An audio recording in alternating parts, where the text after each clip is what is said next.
নমস্কার কৃষ্ণপ্রেমী গুণী শ্রোতাজনেরা আমরা অনেকেই প্রশ্ন করি কম বয়স থেকে ভগবানের ভক্তি করা উচিত কেন। এই প্রসঙ্গে সাধারণত বলা হয়ে থাকে যে শৈশবের ভক্তি ঘিয়ের প্রদীপের মতো, যৌবনের ভক্তি হলো তৈলের প্রদীপের মতো, বৃদ্ধ বয়সে ভক্তি হলো জলের প্রদীপের মতো। কেউ যদি ভাবে এখন কি ভক্তি করার সময়, বয়স হলে তখন ভক্তি করব, কতদিন বাঁচব কেউ বলতে পারি। মনে রাখতে হবে যে আমরা ভগবানের ঘরের ভাড়াটে। এই ঘর মালিকের কোনো চুক্তিপত্র থাকে না। মাঝরাতে ঘাড় ধাক্কা দিয়ে বের করে দিতে পারে এই মৃত্যু। জন্ম থেকেই কৃষ্ণ ভক্তি শুরু করা অতি উত্তম সময়।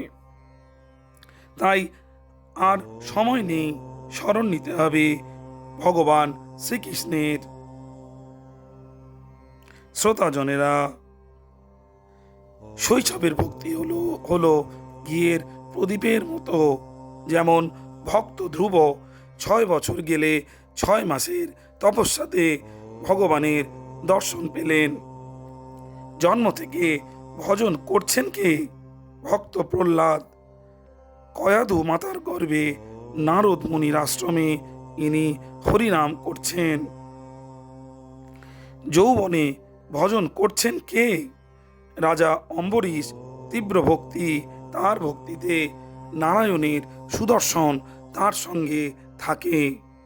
যৌবনের যে ভক্তি তা হলো তৈলের প্রদীপের মতো। বৃদ্ধ হয়ে ভজন করেছেন অজামিল।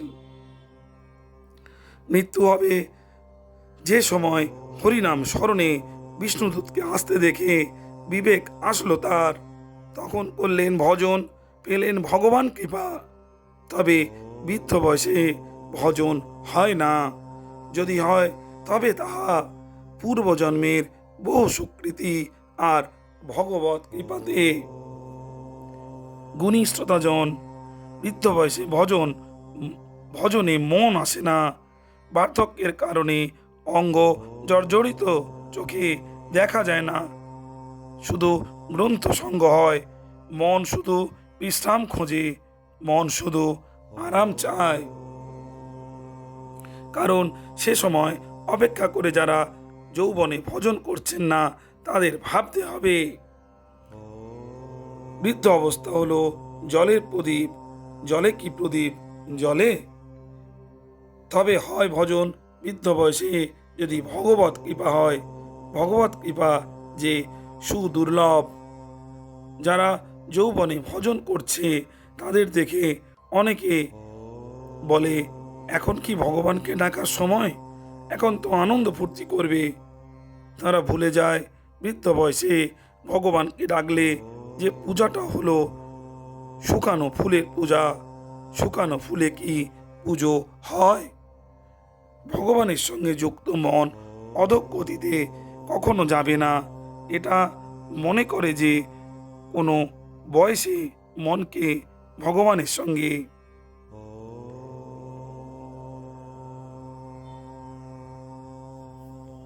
তবে ছোটবেলা থেকে যদি ভগবানের গুণ মহিমা কীর্তন করার অভ্যাস করা যায় তাহলে বৃদ্ধ বয়সে আপনা আপনি ভগবানের নাম স্মরণে আসবে। তখন আর ভগবানের কৃপা লাভ করতে অসুবিধা হবে না। তাই আমাদের শ্রী গৌরাঙ্গ সুন্দর বলেছেন, সবাইকে উদ্দেশ্য করে বলেছেন, যাবৎ আছয়ে প্রাণ আছে দেহে শক্তি, তাবৎ করহ কৃষ্ণ পদ পদ্মে ভক্তি। কৃষ্ণ মাতা, কৃষ্ণ পিতা, কৃষ্ণ প্রাণধন, চরণ ধরিয়া বলি কৃষ্ণে দেহ মন। অর্থাৎ যবে থেকে আমাদের শরীরে প্রাণ আছে, শরীরে শক্তি আছে, তবে থেকেই আমাদের কৃষ্ণ ভক্তি শুরু করে দিতে হবে। কৃষ্ণ আমাদের মাতা, কৃষ্ণ আমাদের পিতা ও কৃষ্ণ আমাদের সবার প্রাণধন। তাই শ্রী চৈতন্য মহাপ্রভু অত্যন্ত ভালোবেসে আমাদেরকে বলছেন, তোমাদের সবার চরণ ধরে বলছি, অতি শীঘ্র তোমরা সবাই কৃষ্ণতে মন দাও আর সময় নষ্ট করো না।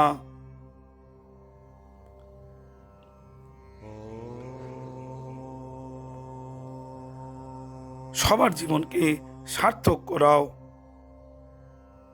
তার কর্তব্য। তাই শ্রী চৈতন্য মহাপ্রভু বলেছেন, এই মনুষ্য জন্ম সার্থক করো এবং পর উপকার করো। অর্থাৎ সমস্ত জন্মের সমস্যা কৃষ্ণ ভক্তির দ্বারাই একমাত্র সমাধান হতে পারে। কৃষ্ণই আমাদের সর্বস্ব কিছু। কৃষ্ণের সাথে আমাদের প্রত্যেকের একটা নিত্য মধুর সম্বন্ধ আছে। সেই নিত্য মধুর সম্বন্ধকে কেন্দ্র করেই আমাদের এই মনুষ্য জন্মকে সার্থক করতে হবে। অতএব অতি অল্প বয়স থেকেই কৃষ্ণ ভক্তি শুরু করা অতি আবশ্যক। কথায় আছে যে সময় গেলে হরি ভজন আর্ত হবে না। ঠিক যেমন প্রহ্লাদ মহারাজ, ধ্রুব মহারাজ, পঞ্চপাণ্ডব এবং আরও অনেকে অতি অল্প বয়সে কৃষ্ণ ভক্তি শুরু করেছিলেন এবং সমস্ত জগৎকে তারা কৃষ্ণ ভক্তি শিক্ষা দিয়েছিলেন। তারাই আমাদের একমাত্র আদর্শ। আসুন কৃষ্ণ প্রেমীরা, আমরা এখন থেকেই শ্রীকৃষ্ণ চৈতন্য মহাপ্রভুর আদর্শকে কেন্দ্র করে এবং ওনার শিক্ষাকে সর্বান্তঃকরণে গ্রহণ করে কৃষ্ণ ভক্তি শুরু করি এবং সবাইকে কৃষ্ণ ভক্তি করার জন্য উৎসাহ প্রদান করি। জ্ঞানী শ্রোতাজনেরা, কলিযুগ থেকে মুক্তি পাওয়ার এক এবং একমাত্র পথই হল কৃষ্ণ সাধনা। কৃষ্ণ সাধনার মধ্য দিয়ে আমরা এই কলিযুগ থেকে মুক্তি পেতে পারি। ভালো থাকবেন শ্রোতাজনেরা, নমস্কার। আর কৃষ্ণ চর্চায় কৃষ্ণময় ভিডিওটি ভালো লাগলে চ্যানেলটিকে সাবস্ক্রাইব করতে ভুলবেন না। আর বেশি বেশি করে ভিডিওটিকে শেয়ার ও লাইক করে দিন, যাতে অন্যান্য কৃষ্ণপ্রেমীরা এই ভিডিওটি দেখতে ও শুনতে পারেন। চ্যানেলে থাকুন। প্রতিনিয়ত নতুন নতুন কৃষ্ণময় ভিডিও এই চ্যানেলে পরিবেশিত হয়।